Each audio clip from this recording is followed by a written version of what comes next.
Hello दोस्तों, कैसे हैं आप सब। उम्मीद है कि आप सब अच्छे स्वस्थ और मस्त होंगे और आप सबकी बिहार शिक्षक भर्ती की तैयारी बेहतरीन चल रही होगी। आज की इस वीडियो में दोस्तों हम पढ़ेंगे बिहार शिक्षक भर्ती प्रीवियस ईयर में पूछे गए गणित के सभी प्रश्नों को डिस्कस करेंगे। तो दोस्तों वीडियो को बिना स्किप के अंत तक जरूर देखिएगा कि गणित में किस टाइप के प्रश्नों को पूछा गया है। तो चलिए दोस्तों शुरुआत करते हैं यहाँ पे पहले प्रश्न से। तो पहला प्रश्न है, दो संख्याएं 21 और 10 के अनुपात में हैं। यदि उनका मस 11 है तो संख्याओं का योगफल कितना होगा। तो दोस्तों कैसे लगाएंगे इस सवाल को। सबसे पहले हमें वो दो संख्या पता होनी चाहिए, तभी हम उन दोनों संख्याओं का योग निकाल पाएंगे। तो पहली संख्या निकालने के लिए क्या करेंगे, पहली संख्या निकालने के लिए 21 में इस 11 का गुणा कर देंगे। तो 21 गुणते 11 हो जाएगा, 11 एक का 11, हासिल लगा 1, 11 दूना 22 और 1 कितना हो जाएगा 23 हो जाएगा। तो ये पहली संख्या निकल गया। अब दूसरी संख्या निकालने के लिए क्या करेंगे दोस्तों, दूसरी संख्या निकालने के लिए इस 11 में 10 का गुणा कर देंगे। तो 11 गुणते कितना हो जाएगा 10, 11 दहम्मा कितना हो जाएगा 110। अब पूछ रहा है कि संख्याओं का योगफल बताइए, तो दोनों को क्या करेंगे जोड़ देंगे। तो यहाँ पर हो जाएगा 1, 3 और 1 4, 2 और 1 3, 341 जो है इसका सही उत्तर हो जाएगा। दूसरा सवाल है दोस्तों, एक स्मार्टफोन को P रुपए में बेचने पर 10% का लाभ होता है और स्मार्टफोन को Q रुपए में बेचने पर 4% की हानि होती है, तब P और Q का अनुपात बताइए। ये सवाल दोस्तों BPSC TRE फर्स्ट में पूछा गया है। तो कैसे निकालेंगे, सबसे पहले हम P रुपए के लिए निकाल लेते हैं, इसके बाद Q रुपए के लिए निकाल लेते हैं। दोनों का क्या करेंगे फिर अनुपात करेंगे। तो यहाँ पे सबसे पहले P रुपए के लिए हम बात कर लेते हैं। तो P रुपए में जब बेचता है तो उसको 10% का लाभ होता है। तो यहाँ पे सूत्र लग जाएगा दोस्तों, SP बराबर होता है 100 प्लस लाभ परसेंट बटा कितना 100 गुणते CP हो जाएगा। तो SP कितना दिया है P रुपया, क्योंकि P रुपये में बेच रहा है। 100 प्लस लाभ परसेंट कितने को हो रहा है 10% का लाभ हो रहा है। तो 10 लिखेंगे बटा कितना 100 गुणते CP नहीं दिया है तो हम इसको CP ही रख देते हैं। तो P बराबर कितना हो जाएगा 110 बटा 100 CP हो जाएगा। 1 जीरो से कैंसिल हो जाएगा। तो P का मान कितना आएगा दोस्तों 11 CP बटा कितना हो गया 10 हो गया। इसको समीकरण 1 मान लेते हैं। अब हम दोस्तों Q के लिए निकाल लेते हैं।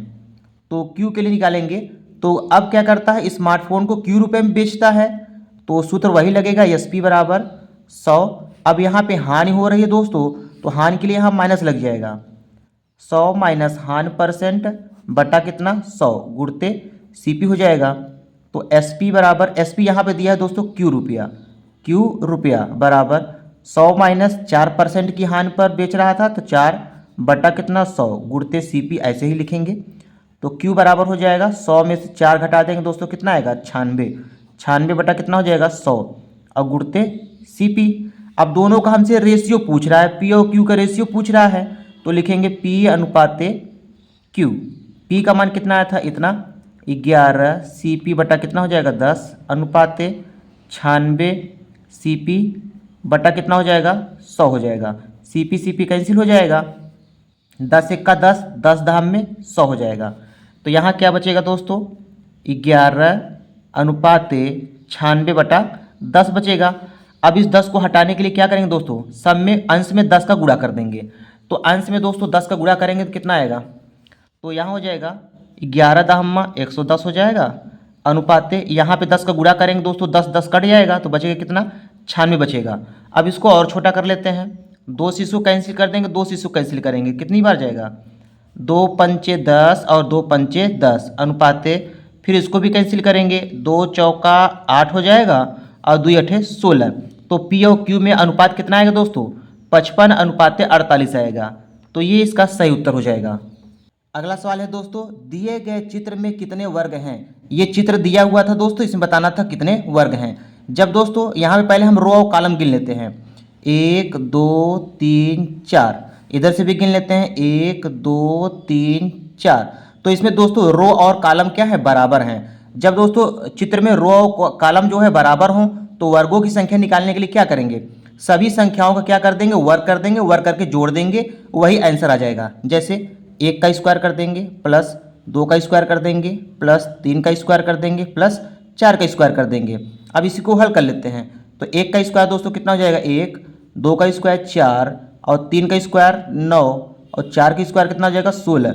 जोड़ेंगे दोस्तों कितना आ जाएगा 16 9 25, 25 और 5 कितना हो जाएगा 30। तो इस चित्र में कितने वर्ग हैं दोस्तों 30 वर्ग हैं। अगला सवाल है दोस्तों, एक वृत्त का क्षेत्रफल 40 पाई स्क्वायर है, वृत्त की त्रिज्या के बराबर भुजाओं वाले वर्ग का क्षेत्रफल बताइए, पाई के पदों में वर्ग का क्षेत्रफल बताना है।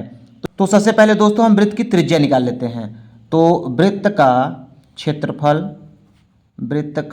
क्षेत्रफल बराबर लिखेंगे 40 पाई स्क्वायर। तो वृत्त का क्षेत्रफल सूत्र कितना होता है दोस्तों, पाई आर स्क्वायर होता है। तो 40 पाई स्क्वायर हो जाएगा।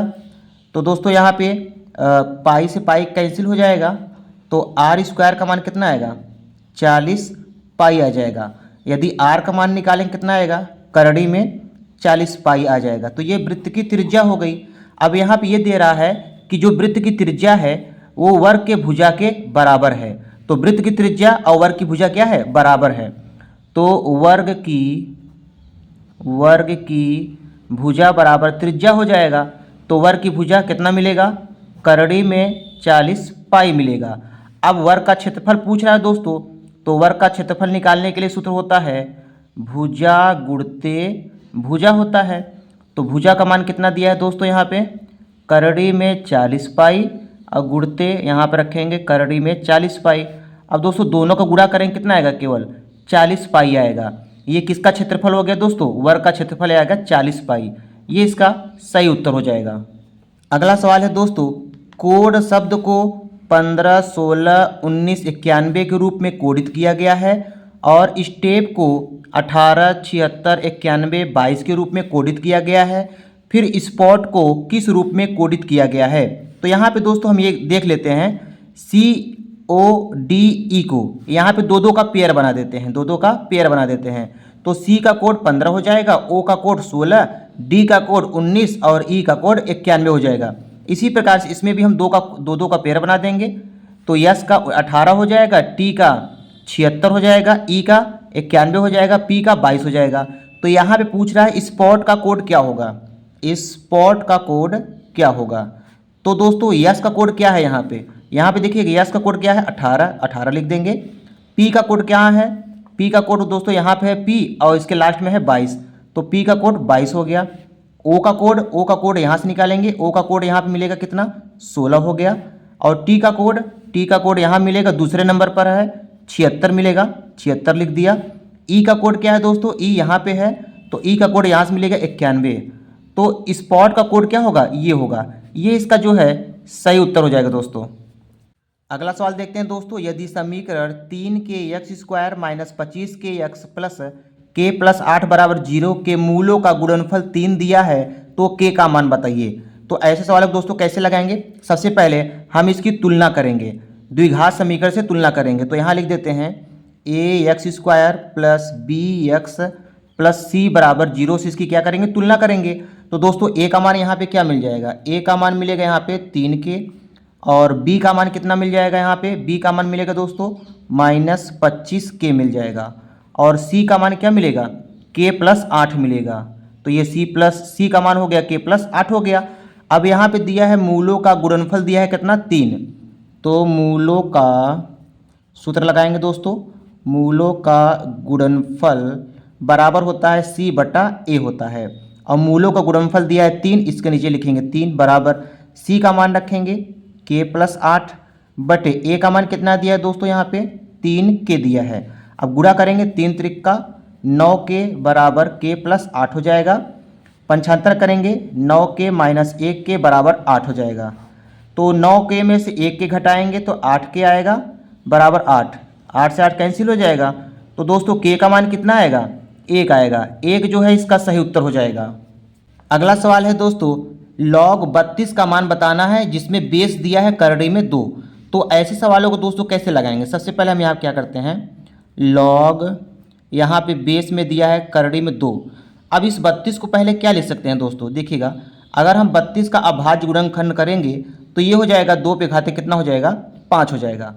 अब इस 2 को बदल लेते हैं करड़ी 2 में, क्योंकि यहाँ पे करड़ी 2 दिया हुआ है। तो इसको बदलेंगे करड़ी 2 में, क्या लिखेंगे करड़ी 2 का होल स्क्वायर और ऊपर दिया है कितना 5 घात, घात के ऊपर घात हो गया तो गुणा कर देते हैं यहाँ पे। तो करड़ी 2 की पावर कितना हो जाएगा दोस्तों 5 दूनी 10 हो जाएगा। तो इस 32 के जगह क्या लिखेंगे, करड़ी 2 के पावर 10 लिखेंगे। तो यहाँ लिख देते हैं करड़ी 2 के पावर 10 लिख दिया दोस्तों। अब यहाँ पे ये सूत्र लगेगा, log m पावर n का सूत्र होता है दोस्तों n log m होता है। जो घात होता है वो इधर आ जाएगा और बाकी ये यहाँ पे बच जाएगा। तो यही सूत्र इसमें लगाएंगे। तो ये 10 जो है दोस्तों इधर आ जाएगा। तो 10 बचेगा कितना, log बेस करड़ी 2 और यहाँ बचेगा करड़ी में 2।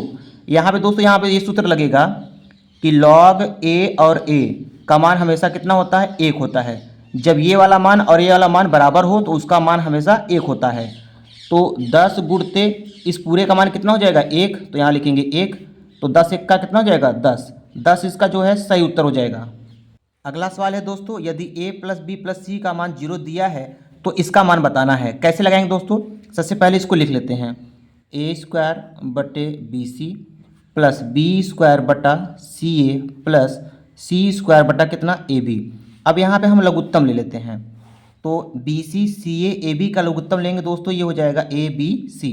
तो बी सी से यहाँ पे कैंसिल हो जाएगा, बचेगा ए का गुणा इसमें करेंगे तो ए घाते 3 हो जाएगा, प्लस सी ए यहाँ से कट जाएगा, बचेगा बी का गुणा दोस्तों इसमें करेंगे तो बी घाते 3 हो जाएगा, प्लस ए बी इससे कट जाएगा, बचेगा यहाँ पे सी में सी स्क्वायर का गुणा करेंगे तो सी घाते 3 हो जाएगा।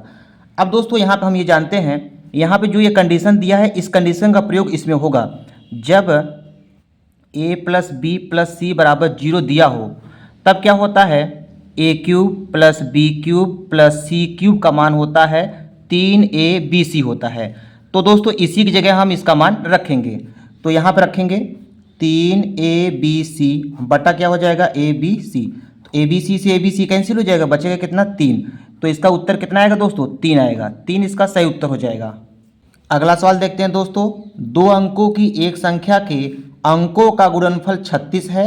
यदि संख्या में से 45 घटा दिया जाए तो अंक जो है आपस में बदल जाते हैं, तो वह संख्या बताइए। ये सवाल दोस्तों बीपीएससी टीआरई फर्स्ट में पूछा गया है। तो यहाँ पे दोस्तों हम पहले मान लेते हैं 2 अंकों की कोई भी संख्या होगा, उसमें एक इकाई अंक होगा, एक दहाई अंक होगा। तो हम यहाँ मान लेते हैं, माना इकाई का अंक बराबर दोस्तों हम यहाँ मान लेते हैं y मान लेते हैं। इकाई का अंक हमने मान लिया y तथा दहाई का अंक हमने मान लिया कितना, x मान लिया। तो इसलिए संख्या क्या मिलेगी दोस्तों, संख्या यहाँ पे ये मिलेगा 10x प्लस y, ये मिल गया। पहली शर्त देखते हैं, पहली शर्त में क्या कहता है, 2 अंकों की एक संख्या के अंकों का गुणनफल 36 दिया है। अंकों का गुणनफल, इसका मतलब x और y का गुणनफल कितना दिया दोस्तों, 36। तो ये हो गया समीकरण नंबर 2 हो गया। अब दोस्तों आगे चलते हैं यहाँ पे द्वितीय शर्त से। द्वितीय शर्त में क्या कहता है, यदि संख्या में से 45 घटा दिया जाए। तो यहाँ पे कहता है यदि संख्या, ये संख्या हो गया, संख्या में 45 घटा दें तो 45 घटा देते हैं। 45 घटाने पर अंक आपस में बदल जाते हैं। तो ये जो संख्या लिखा है इसका अंक क्या होता है, बदल जाता है। इसका मतलब y x के पास आ जाएगा और x y के पास चला जाएगा। तो यहाँ हो जाएगा 10y प्लस कितना हो जाएगा, x हो जाएगा। अब इसी को सॉल्व करेंगे दोस्तों, तो ये हो जाएगा 10x plus Y minus 10y minus 1x और बराबर उधर हो जाएगा 45। 10x में 1x घटेगा दोस्तों, 9x आएगा और माइनस 9y बराबर कितना, 45। 9 कामन कर लेंगे तो x माइनस वाई बचेगा बराबर कितना, 45। 9 बचे कितना हो जाएगा, 45। x माइनस वाई बराबर कितना मिला दोस्तों, 5 मिला। तो ये हो गया समीकरण नंबर 2। अब यहाँ पे x y बराबर 36 है और x माइनस वाई बराबर 5 है। तो इन्हीं दोनों समीकरणों को अब हम दोस्तों क्या करते हैं, हल करते हैं। अब दोस्तों यहाँ पे हम x और y का मान निकाल लिए हैं। x का मान कितना आया है, 9 और y का मान कितना आया है, 4 आया है। अब पूछ रहा है संख्या, तो इसलिए संख्या बराबर, संख्या हमने माना था 10x प्लस वाई, इसी मान रखेंगे 10x प्लस वाई। तो x का मान कितना है दोस्तों, 9 है। तो 10 9 कितना हो जाएगा, 90 और प्लस y का मान कितना है, 4 है। तो वह संख्या कितना आएगा, 94। 94 जो है इसका सही उत्तर हो जाएगा।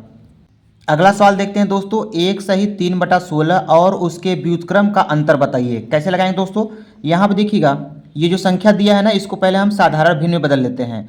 तो 16 1 का 16, 16 और 3 कितना हो जाएगा, 19 हो जाएगा। 19 बटा कितना हो गया, 16।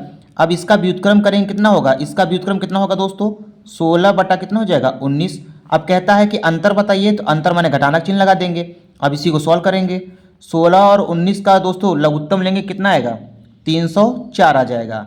अब दोस्तों 19 में 19 को गुणा कर देंगे, कितना आएगा 361 आएगा, माइनस 16 में 16 गुणा कर देंगे दोस्तों, कितना आएगा 256 आएगा। अब इसी को सॉल्व करते हैं।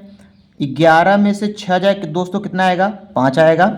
यहाँ बचा कितना 5, 5 में से 5 गए 0 हो जाएगा, 3 में से 2 गए 1, 105 बटा 304, ये जो है इसका सही उत्तर हो जाएगा दोस्तों। अगला सवाल है दोस्तों, इस वाले सवाल में जो है हमें x का मान बताना है। कैसे लगाएंगे दोस्तों, यहाँ पे देखिएगा, यहाँ पे आधार a बटा b है और यहाँ पे आधार b बटा a है। तो पहले आधार को बराबर कर लेते हैं। तो आधार को बराबर करने के लिए क्या करेंगे दोस्तों, इस वाली संख्या जो लिखी है इसको हम क्या कर लेंगे, पलट देंगे। जब इस वाली संख्या को दोस्तों हम पलटेंगे तो इसकी घात क्या हो जाएगी, माइनस में हो जाएगी। देखिएगा कुछ इस तरह से, a बटा b पावर x माइनस 1, ये ऐसे रहेगा। इसको जब दोस्तों a बटा b करेंगे तो इसकी घात क्या हो जाएगी, माइनस में हो जाएगी। तो ये माइनस x माइनस 3 हो जाएगा। अब यहाँ पे देखिएगा आधार बराबर हो गए तो घातों की तुलना कर लेंगे, तो ये तो कैंसिल हो जाएगा। तो यहाँ बचेगा x माइनस 1 बराबर माइनस x माइनस 3। अब इसी को हल करेंगे दोस्तों, x का मान निकल आएगा। तो x माइनस 1 बराबर यहाँ पे माइनस x हो जाएगा, माइनस माइनस प्लस 3 हो जाएगा।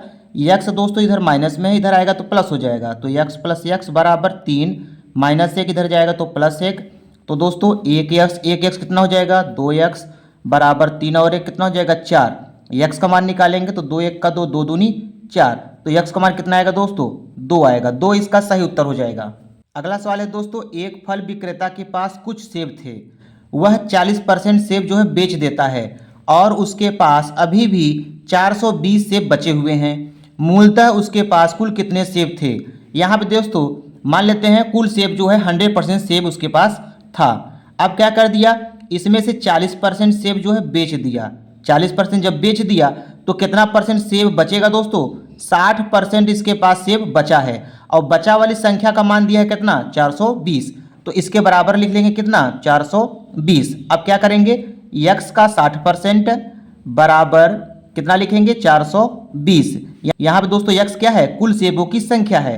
तो x गुणते 60 बटा कितना हो जाएगा 100 बराबर कितना 420। तो 1 0 इससे कट जाएगा, 6 1 का 6, 6 सते 42 हो जाएगा।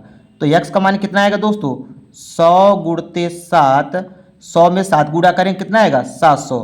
तो प्रारंभ में उसके पास कुल कितने सेब थे, 700 सेब थे। तो ये इसका सही उत्तर हो जाएगा। अगला सवाल है दोस्तों, एक घन का आयतन कितना होगा जिसका विकर्ण दिया है 4 कड़ी में 3 सेंटीमीटर। तो सबसे पहले दोस्तों घन का आयतन निकालने के लिए पहले निकाल लेते हैं भुजा। तो घन का विकर्ण का यहाँ पर सूत्र लगाएंगे, घन का विकर्ण बराबर दिया है कितना 4 कड़ी में 3। तो घन का विकर्ण होता है भुजा कड़ी में 3 होता है। तो यहाँ लिखेंगे भुजा कड़ी 3 बराबर 4 कड़ी 3। तो कड़ी 3 कट जाएगा। तो जो घन की भुजा निकल के आएगी दोस्तों वो 4 सेंटीमीटर आ गई। घन की भुजा 4 सेंटीमीटर। अब पूछ रहा है घन का आयतन बताइए। तो घन का जो आयतन होता है वो सूत्र होता है दोस्तों कितना, भुजा घाते 3 होता है। तो भुजा का मान 4 आया है, 4 पे घाते 3 लिखेंगे। तो 4 चौक 16, 16 चौका 64 घन सेंटीमीटर, ये घन का आयतन हो जाएगा। अगला सवाल है दोस्तों, एक वृत्त की परिधि एक वर्ग की परिधि के बराबर है तो उनके क्षेत्रफलों का अनुपात बताइए। तो दोस्तों यहाँ पे दिया है जो वृत्त की परिधि है, वृत्त की परिधि और वर्ग की जो परिधि है, वर्ग की परिधि। तो दोस्तों वर्ग की परिधि को वर्ग का परिमाप भी कहते हैं। यहाँ पे दिया है दोनों क्या है बराबर हैं। तो वृत्त की परिधि क्या होता है 2 पाई r होता है और वर्ग की परिधि क्या होता है 4 गुणते भुजा होता है। तो 2 1 का 2, 2 दूनी 4 हो जाएगा। तो दोस्तों यहाँ पे अगर हम त्रिज्या का मान निकालेंगे तो 2a बटा कितना हो जाएगा, यहाँ पे पाई हो जाएगा। तो ये त्रिज्या का मान आ गया 2a बटा पाई। अब पूछ रहा है कि उनके क्षेत्रफलों का अनुपात बताइए। तो यहाँ पे हो जाएगा दोस्तों वृत्त का क्षेत्रफल, वृत्त का क्षेत्रफल अनुपाते वर्ग का क्षेत्रफल। तो दोस्तों वृत्त का क्षेत्रफल सूत्र क्या होता है पाई r स्क्वायर होता है, अनुपाते वर्ग का क्षेत्रफल क्या होता है भुजा स्क्वायर। तो दोस्तों यहाँ पे रखेंगे पाई, r का मान रख देंगे यहाँ पे कितना 2a बटा पाई स्क्वायर हो जाएगा, अनुपाते a स्क्वायर हो जाएगा। अब इसी को दोस्तों सॉल्व करेंगे। यहाँ पर हो जाएगा पाई, 2 का स्क्वायर 4, ए का स्क्वायर ए स्क्वायर हो जाएगा, तो 4a² बटे पाई स्क्वायर हो जाएगा अनुपाते ए स्क्वायर। तो दोस्तों ए स्क्वायर कैंसिल हो गया, 1 पाई इससे कैंसिल हो गया, तो यहाँ बचेगा कितना, 4 बटा कितना बचा, पाई बचा, अनुपाते 1 बचा। अब दोस्तों 4 बटा पाई का मान रख देंगे कितना, 22/7 अनुपाते 1, 7 आ जाएगा ऊपर गुणा हो जाएगा, 7 चौक 28, 28 बटा कितना 22 आ गया अनुपाते कितना 1। अब इसी को दोस्तों कैंसिल करेंगे, यहाँ पे 2 से कैंसिल कर देते हैं तो 14 बार जाएगा, 2 से कैंसिल करेंगे 11 बार जाएगा अनुपाते कितना 1। अब 11 को दोस्तों हर से हटा देंगे तो 11 का 2 में गुणा कर देते हैं, तो यहाँ पर हो जाएगा 14 अनुपाते 11 की इधर गुणा कर देंगे दोस्तों कितना आ जाएगा 11 आ जाएगा। तो इनके क्षेत्रफल में अनुपात कितना आएगा 14 अनुपाते 11 आ जाएगा। तो दोस्तों ये इसका सही उत्तर हो जाएगा।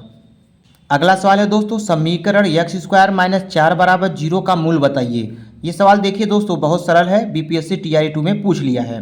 तो दोस्तों कैसे हल करेंगे, सबसे पहले x² बराबर कितना करेंगे 4, x का मान निकालेंगे, इधर वर्ग है इधर जाएगा वर्गमूल हो जाएगा, तो 4 का वर्गमूल कितना होता है दोस्तों 2 होता है +-2, तो x का मान कितना आएगा +-2, तो इसके मूल आएंगे 2, -2, तो ये इसका सही उत्तर हो जाएगा। अगला सवाल है दोस्तों, यदि 3x + y = 5 और x - y = 3 है तो x और y का मान बताइए। कैसे निकालेंगे दोस्तों, सबसे पहले लिखेंगे 3x + y बराबर कितना 5 लिख लिए और x - y बराबर 3 लिख लिए। अब इसको विलोपन विधि से हल करते हैं, तो ये +y है और ये -y है, तो यहाँ पे जोड़ने पर हल करेंगे तो 1y कैंसिल हो जाएगा, 3x में 1x जोड़ेंगे 4x हो जाएगा और 5 और 3 जोड़ेंगे तो 8 हो जाएगा, 4 1 का 4, 4 दूनी 8 हो जाएगा। x का मान कितना आएगा दोस्तों 2 आ गया।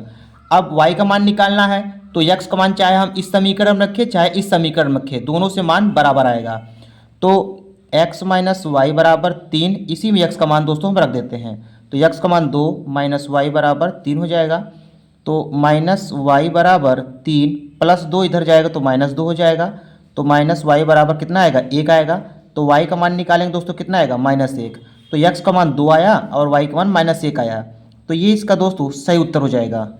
अगला सवाल है दोस्तों, एक समबाहु त्रिभुज की ऊंचाई 10 सेंटीमीटर है तो इसका क्षेत्रफल बताइए। तो दोस्तों समबाहु त्रिभुज का क्षेत्रफल निकालने के लिए सबसे पहले इसकी भुजा पता करना होगा, तो भुजा कैसे निकालेंगे, यहाँ पे दिया है ऊंचाई, समबाहु त्रिभुज की ऊंचाई का सूत्र होता है दोस्तों भुजा करड़ी में 3/2 होता है, तो ऊंचाई कितना दिया है 10, तो भुजा को हम मान लेते हैं दोस्तों a करड़ी 3 बटा कितना हो जाएगा 2, 10 दूनी कितना हो जाएगा 20, 20 बटा करड़ी में 3 बराबर a, तो समबाहु त्रिभुज की भुजा कितनी आई दोस्तों 20 बटा करड़ी में 3 आ गया।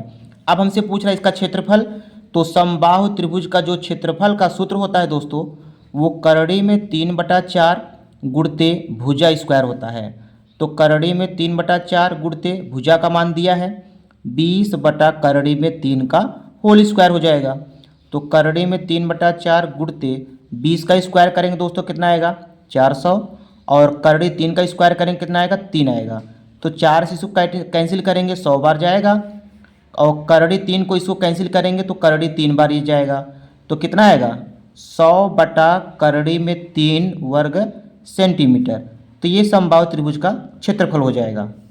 अगला सवाल है दोस्तों, निम्नलिखित में से कौन सा एक पदी बहुपद है। तो दोस्तों 5 ऑप्शन दिया था, 4x² a + 6 a + 6 + c, चौथा ऑप्शन था उपयुक्त में से एक से अधिक, पांचवा था उपयुक्त में से कोई नहीं। तो दोस्तों एक पदी का मतलब होता है जिसमें केवल एक पद हो, ठीक है। जैसा देखिएगा पहले में देखिए एक पद है, पहला वाला एक पदी है, दूसरा वाला 1 और 2 द्विपदी बहुपद है, तीसरा वाला 1 2 3 ये त्रिपदी बहुपद है। तो यहाँ पूछ रहा है कौन सा एक पद है, तो पहला वाला जो है एक पदी बहुपद है, पहला वाला इसका उत्तर सही हो जाएगा। अगला सवाल देखते हैं दोस्तों, किसी क्लब में सभी सदस्य या तो तंबोला या तो रम्मी में भाग लेते हैं, 320 रम्मी में भाग लेते हैं और 350 तंबोला में भाग लेते हैं और 220 जो है दोनों में भाग लेते हैं। क्लब में कुल कितने सदस्य हैं। ऐसे सवालों को दोस्तों कैसे लगाते हैं, वेन डायग्राम की सहायता से लगाते हैं। तो यहाँ पे हम क्या कर लेते हैं, एक सदस्य बना लेते हैं तंबोला के लिए और एक सदस्य बना लेते हैं रम्मी के लिए। तो यहाँ पे हम वेन डायग्राम कुछ इस तरह से बनाएंगे, ये हो गया रम्मी के लिए इधर बना दिया, इधर हो गया रम्मी और इधर बना लिया हम तंबोला बना दिए, इसको हमने बना दिया दोस्तों तंबोला। और यहाँ पे दोनों को मैंने इंटरसेक्ट इसलिए किया है क्योंकि यहाँ पे कुछ व्यक्ति जो हैं तंबोला और रम्बी दोनों खेलते हैं, दोनों में जो है भाग लेते हैं। तो यहाँ पे जो दोनों में पहले उभयनिष्ठ है उसको लिखेंगे। यहाँ पे देखिएगा 220 जो है दोनों में भाग लेते हैं, तो दोनों में भाग लेने वाले यहाँ पे इसका मान लिखा जाएगा 220, ये दोनों में भाग लेते हैं। अब यहाँ पे दोस्तों रम्मी में कितने भाग लेते थे? रम्मी में जो है 320 लोग जो है भाग लेते थे, रम्मी में 320 लोग भाग लेते थे। और तंबोला में कितने भाग लेते थे? 350 लोग तंबोला में भाग लेते थे और रम्मी में 320 लोग। लेकिन दोस्तों देखिए ध्यान देने की बात यह है, केवल रम्मी में भाग लेने वाले व्यक्ति कितने हैं? तो क्या करेंगे 320 में 220 को घटा देंगे, तो 320 में 220 को घटा देंगे दोस्तों, तो केवल रम्मी में भाग लेने वाले सदस्य पता चल जाएंगे। इसी प्रकार से केवल तंबोला में भाग लेने वाले सदस्यों की संख्या कितनी होगी? 350 में 220 को घटा देंगे, तो 350 में 220 को घटा देंगे दोस्तों, कितना आएगा? 5 में से 2 गए 3, 3 में से 2 गए 1। तो केवल तंबोला में भाग लेने वाले सदस्य कितने हैं? 130 हैं। अब पूछ रहा है कि क्लब में कुल कितने सदस्य हैं, तो इन तीनों को जोड़ देंगे, 100 प्लस 220 प्लस 130, इसको जोड़ेंगे दोस्तों कितना आ जाएगा? 100 में 220 जोड़ेंगे तो ये 320 हो जाएगा और प्लस 130, 0 हो जाएगा, 3 2 5 हो जाएगा और 3 1 4। तो क्लब में कुल कितने सदस्य थे? 450 सदस्य थे, ये इसका सही उत्तर हो जाएगा। अगला सवाल है दोस्तों, दी गई श्रृंखला में विलुप्त संख्या ज्ञात कीजिए। यहाँ पे एक दोस्तों श्रृंखला दिया हुआ है, इसमें कौन सी संख्या भरी जाएगी वही पूछ रहा है। तो देखते हैं कौन सी श्रृंखला इसमें आगे बढ़ रही है। तो दोस्तों 5 से 17 कैसे हुआ? प्लस 12 करेंगे तो ये हो जाएगा 17। अब दोस्तों 17 से 37 कैसे हुआ? प्लस 20 करेंगे तब हो जाएगा 37। अब दोस्तों 37 से जो है 65 कैसे हुआ? तो प्लस दोस्तों 28 करेंगे तब जाके क्या हो जाएगा? 65 हो जाएगा। अब आगे क्या बढ़ेगा दोस्तों? तो क्रम देख लेते हैं कौन सा चल रहा है। यहाँ पे 12 का अंतर हुआ, फिर 12 8 20, 20 8 28 हो गया। अब 28 में दोस्तों क्या जोड़ेंगे? 8 जोड़ दें, 28 में 8 जोड़ देंगे तो यहाँ पे क्या आ जाएगा? प्लस 36 आ जाएगा। अब इस 65 में 36 को जोड़ देंगे तो यही वाली यहाँ पे संख्या भरी जाएगी। तो दोस्तों 65 में 36 को जोड़ देंगे तो 6 5 11 और 6 3 9 और 1 10 हो जाएगा। तो यहाँ पे कौन सी संख्या भरी जाएगी दोस्तों? 101 जो है संख्या भरी जाएगी। तो दोस्तों उम्मीद है कि आपको ये वीडियो पसंद आया होगा। वीडियो पसंद आया हो तो वीडियो को लाइक शेयर और सब्सक्राइब जरूर कीजिएगा, क्योंकि दोस्तों आपका एक लाइक एक शेयर हमें मोटिवेट करता है नेक्स्ट वीडियो बनाने के लिए। मिलते हैं दोस्तों नेक्स्ट वीडियो में, धन्यवाद।